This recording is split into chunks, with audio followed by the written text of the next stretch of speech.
সুহরাওয়ার্দীর নাম তো থাকবে না। এই কলকাতাতে এদের মোগল পাঠানের নাম থাকবে না। পালান, শুনতে খারাপ লাগছে, পালান।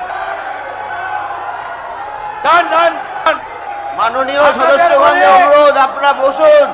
রাজ্য রাজনীতির অলিগলিতে এখন এক অদ্ভুত থমথমে পরিবেশ।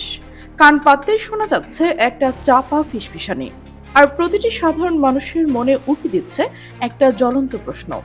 আজকের দিনে দাঁড়িয়ে যখন বাজারের থলিতে হাত দিলেই ছ্যাঁকা লাগছে, যখন পাড়ার মোড়ে মোড়ে বেকার যুবকদের হতাশার দীর্ঘশ্বাস ভারী করে তুলছে বাতাস, তখন কি সত্যি এলাকার গরিব মানুষদের মুখে দুমুঠো অন্ন তুলে দেওয়া বা একটা কর্মসংস্থানের বন্দোবস্ত করার চেয়ে একটা রাস্তার সাইনবোর্ড বদলে ফেলাটা খুব বেশি জরুরি হয়ে পড়ল? নাকি এই গোটা বিষয়টি একটা সুনূতন ছক? দেশের আসল এবং ভয়ঙ্কর সমস্যাগুলো থেকে আমজনতার নজর একদিকে ঘুরিয়ে দেওয়ার জন্য কি তড়িঘড়ি এই নাম বদলানোর এক নতুন এবং বিপজ্জনক খেলা শুরু হয়েছে? এই প্রশ্নগুলো এখন তাড়া করে বেড়াচ্ছে বাংলার প্রতিটি মানুষকে। ভারতের পশ্চিমবঙ্গের বিধানসভার অন্দরে সম্প্রতি বাজেট অধিবেশনে চলাকালীন যে তুল কালাম কাণ্ড ঘটে গেছে তা আক্ষরিক অর্থে ভারতের সাংবিধানিক রাজনীতির ইতিহাসে এক শ্বাসরুদ্ধকর ঘটনা। পরিস্থিতি এতটা নিয়ন্ত্রণের বাইরে চলে যায় যে বাধ্য হয়ে বিধানসভার সমস্ত কাজকর্ম অনির্দিষ্ট কালের জন্য বন্ধ করে দেওয়া হয়। তবে নাটকের এখানে শেষ ছিল না। বিরোধী দলের কিছু সদস্য রাগে এতটাই ফুঁসছিলেন যে তারা মুখ্যমন্ত্রী শুভেন্দু অধিকারীর ওপর সরাসরি হামলা করে বসেন। কিন্তু কেন এই পরিস্থিতি? একটা সাধারণ রাস্তার নাম বদলাতে গিয়ে একটা আস্ত সরকার কিভাবে নিজের পাতা ফাঁদে নিজেরাই এমন শোচনীয়ভাবে আটকে গেছে, আজ সে আসল সত্যটাই কোনো রকম রাগঢাক না করে আপনাদের সামনে উন্মোচন করব। বাংলার একটা নিজস্ব আত্মা আছে হাজার বছর ধরে লালন করা এক নিজস্ব নিয়ম কানুন আর সংস্কৃতি। এই মাটি বহুত্ববাদের মাটি। সেখানে হঠাৎ করে ক্ষমতার সিংহাসনে বসে যদি কেউ গায়ের জোরে কোনো উগ্র এবং একপাশের নিয়ম চাপিয়ে দেওয়ার চেষ্টা করে, তাহলে সাধারণ মানুষ যে কতটা ভয়ঙ্কর হয়ে ফুঁসে উঠতে পারে। ঘটনার সূত্রপাত খুব বেশি একটা দিন আগে থেকে নয়। গত 20 জুন কলকাতার বুকে সগর্বে দাঁড়িয়ে থাকা পার্ক সার্কাস এলাকায় প্রায় 93 বছর পুরনো এক ঐতিহাসিক রাস্তার নাম সোহরাওয়ার্দী এভিনিউ রীতিমতো খাতা কলম থেকে চিরতরে মুছে ফেলার নির্দেশ জারি করা হয়েছে। ঘোষণা করা হয়েছে এই বিখ্যাত রাস্তার নাম নতুন হয়ে যাবে গোপাল মুখার্জি রোড। এই সিদ্ধান্ত সরকারিভাবে পাশ হওয়ার ঠিক পরের দিনই মুখ্যমন্ত্রী শুভেন্দু অধিকারী ইন্টারনেটে বুক ফুলিয়ে সগর্বে সঙ্গে একটি পোস্ট করেন। তিনি দাবি করেছেন এতদিন নাকি বাংলার বুকে ঘটে যাওয়া এক ঐতিহাসিক ভুলকে সংশোধন করা সম্ভব হলো। কিন্তু তার এই দম্ভ খুব বেশি সময় স্থায়ী হয়নি, কারণ সাধারণ মানুষ এবং যারা ইতিহাসের পাতা ঘাঁটতে ভালোবাসেন তারা যখন খাতা কলম আর পুরনো দলিল দস্তাবেজ নিয়ে মেলতে বসেন, তখন কেঁচো খুঁড়তে সাপ বেরিয়ে এলো এক চরম গোপন রহস্য। সরকার যেটাকে বুক বাজিয়ে ঐতিহাসিক ভুল সংশোধনের দাবি করছেন, সেটা আসলে একটা মস্ত বড় নতুন ভুল, বা বলা ভালো এক অত্যন্ত সস্তা রাজনীতির নগ্ন প্রকাশ। তা নিয়ে এখন চারিদিকে রীতিমতো তোলপাড় শুরু হয়ে গেছে। সরকারি পক্ষের দাবি ছিল এই রাস্তাটি নাকি অবিভক্ত বাংলার শেষ প্রধানমন্ত্রী হোসেন সোহরাওয়ার্দীর নামে রাখা হয়েছিল। আর এই হোসেন সোহরাওয়ার্দীর বিরুদ্ধে 1946 সালে সেই ভয়াবহ কলকাতার দাঙ্গার নেপথ্যে জড়িয়ে থাকার মতো এক অত্যন্ত গুরুতর অভিযোগ রয়েছে। তাই স্বাধীন ভারতের বুকে, বিশেষ করে কলকাতার মতো জায়গায়, এমন একজন মানুষের নাম কোনোভাবেই কোনো রাস্তায় থাকতে পারে না। শুনতে এই যুক্তিটা সাধারণ মানুষের কাছে খুব আকর্ষণীয় এবং দারুণ দেশপ্রেমের উদাহরণ হতে পারে। এখানে একটা মস্ত বড় হোঁচট খেয়েছে বড় বড় রাজনৈতিক নেতারা। ইতিহাসের ধুলোমাখা পাতাগুলো উল্টোতে গেলে এই সোহরাওয়ার্দী এভিনিউ নামকরণের পেছনে হোসেন সোহরাওয়ার্দীর কোনো হাতই ছিল না, বা তার নামে এই রাস্তা কোনোদিন ছিল না। রাস্তাটি আসল নামকরণ হয়েছিল স্যার হাসান সোহরাওয়ার্দীর নামে। এবার প্রশ্ন হলো, ইতিহাসে ধুলোমাখা পাতাগুলো উল্টোতে দেখা যায় এই সোহরাওয়ার্দী এভিনিউর নামকরণের পেছনে হোসেন শহীদ সোহরাওয়ার্দীর কোনো হাতে ছিল না। তার নামে এই রাস্তা কোনোদিন ছিল না। রাস্তাটির আসল নামকরণ হয়েছিল স্যার হাসান সোহরাওয়ার্দীর নামে। এবার প্রশ্ন হলো, কে এই স্যার হাসান সোহরাওয়ার্দী? তিনি ছিলেন কলকাতা বিশ্ববিদ্যালয়ের প্রথম মুসলিম ভাইস চ্যান্সেলর, এক অত্যন্ত নামকরা এবং স্বনামধন্য চিকিৎসক এবং সমাজের জন্য এক অত্যন্ত শ্রদ্ধেয় মানুষ। 1933 সালে এপ্রিল মাসে সরকারি নথিপত্রে অত্যন্ত সম্মানের সঙ্গে এই রাস্তার নামকরণ লেখা হয়েছিল। অথচ যে হোসেন শহীদ সোহরাওয়ার্দীকে নিয়ে এত বিতর্ক, তিনি বাংলার প্রধানমন্ত্রী হিসেবে শপথ নিয়েছিলেন তারও পাক্কা 13 বছর পর 1946 সালে।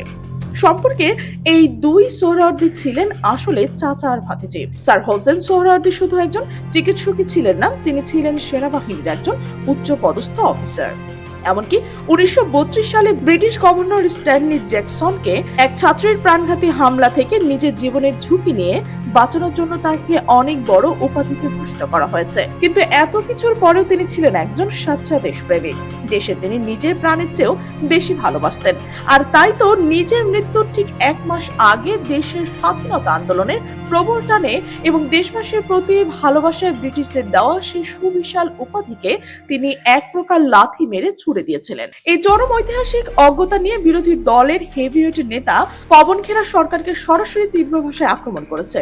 তিনি চরম কটাক্ষ করে বলেছেন যে সরকার চাচার ভাতিজের মধ্যে পার্থক্যটুকু বোঝে না, ইতিহাস তাদের কাছে এটা খেলনা ছাড়ার কিছুই নয়। এই হলো এই সরকারের চরম মূর্খতা। এদিকে এই পুরো ঘটনা নিয়ে নেত্রী মহুয়া মিত্র তিনি স্পষ্ট ভাষায় গর্জে উঠে বলেছেন, শুধুমাত্র সস্তার রাজনীতির ফায়দা লুটতে গিয়ে আজ দেশের ইতিহাসকে ইচ্ছে মতো ওলট পালট করে ফেলা হচ্ছে। তিনি প্রশ্ন তুলেছেন, আজ তোমরা ক্ষমতার অহংকারে বসে রাস্তার নাম পাল্টাচ্ছ, কাল যখন ক্ষমতার পালাবদল হবে অন্য কেউ এসে সেই চেয়ারে বসবে, তখন তারা আবার নতুন করে নিজের মতো করে নাম পাল্টাবে। কিন্তু এই সাইনবোর্ডের রং আর নাম বদলাতে কি আমাদের দেশে খেটে খাওয়া সাধারণ মানুষের পেটে দুবেলা দুমুঠো ভাত জুটবে? তাহলে অবধারিতভাবে একটা প্রশ্ন সামনে এসে দাঁড়ায়, যার নামে আজ এত ঘটা করে রাস্তাটির নতুন নামকরণ করা হলো, সেই গোপাল মুখার্জি মানুষটা আসলে কে? কলকাতার বুকে সাধারণ মানুষ তাকে ডাকে গোপাল পাঠা নামে। 1946 সালে সেই ভয়াল এবং রক্তক্ষয়ী দাঙ্গার সময় হিন্দু সমাজকে রক্ষা করার জন্য তিনি নিজে দলবল নিয়ে অস্ত্র হাতে এক প্রবল প্রতিরোধ গড়ে তুলেছিলেন। সেই কঠিন সময় হিন্দু সমাজের কাছে তিনি ছিলেন একজন বড় বীর। কিন্তু এখানেও লুকিয়ে রয়েছে আরো একটা মস্ত বড় চমক। মজার ব্যাপার হলো, খোদ গোপাল পাঠার নিজের পরিবার সদস্যরাই প্রকাশ্যে জানিয়েছিলেন যে তিনি কখনোই কোনো মুসলিম বিরোধী মানুষ ছিলেন না। দাঙ্গার সেই চরম বিপদের দিনে যখন চারদিকে শুধু রক্তের হোলি খেলা হচ্ছিল, তখন তিনি নিজের জীবনের পরোয়া না করে বহু নিরীহ মুসলিম পরিবারকেও নিজের বাড়িতে আশ্রয় দিয়েছেন।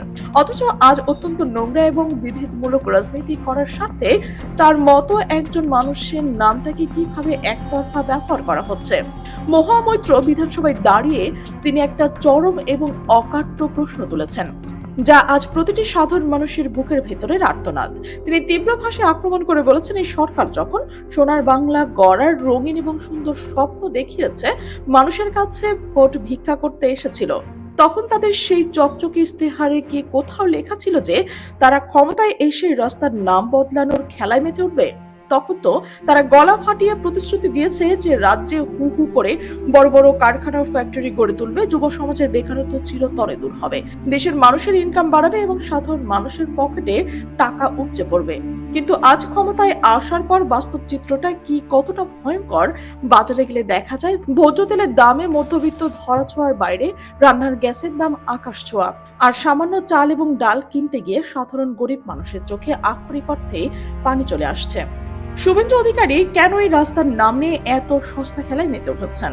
এই রহস্যের শেষ উপসংহার একটাই কথা বলা যায়, বড় বড় নেতারা যত ইতিহাস বদলানোর মলম লাগানোর আপ্রাণ চেষ্টা করুক না কেন, সাধারণ মানুষ কিন্তু এত বোকা নয়। তারা সবটা খুব ভালো করে জানেন এবং বোঝেন। শুভেন্দু বাবুরা যতই নাম পাল্টানোর এই সস্তা নাটক করুক না কেন, বাংলার খেটে খাওয়া সাধারণ মানুষ কিন্তু বারবারই সেই আসল প্রশ্নগুলোই তাদের মুখের ওপর ছুড়ে দিচ্ছে। গরিব ভাইদের যে দোকানগুলো বুলডোজার দিয়ে ভেঙে দেওয়া হচ্ছে, সেগুলো কবে ঠিক হবে? কবে সাধারণ মানুষ কম দামে রান্নার সিলিন্ডার পাবে? তেলের দাম কবে কমবে? আর ঘরে যে শিক্ষিত বেকার ছেলেটি রোজ রাতে হতাশায় গুমড়ে গুমড়ে কাঁদে, তার সম্মানের চাকরি তারা কবে পাবে? তাই এই সস্তা রাজনীতির পাতা ফাঁদে না পা দিয়ে হিন্দু মুসলিম বিভেদের এই মায়াজালে না জড়িয়ে সমাজের প্রতিটি স্তরের মানুষকে আজ নিজেদের অধিকারের পক্ষে শক্ত হয়ে দাঁড়াতে হবে। আপনাদের অধিকার কেউ থালায় সাজিয়ে দেবে না, আপনাদেরকেই রুখে দাঁড়াতে হবে। প্রিয় দর্শক, এই সার্বিক পরিস্থিতিকে আপনি কিভাবে দেখছেন? অবশ্যই মতামত জানান। আর আপনি যদি এই চ্যানেলে নতুন হয়ে থাকেন, সাবস্ক্রাইব করে বেল আইকনটি অন করে রাখুন।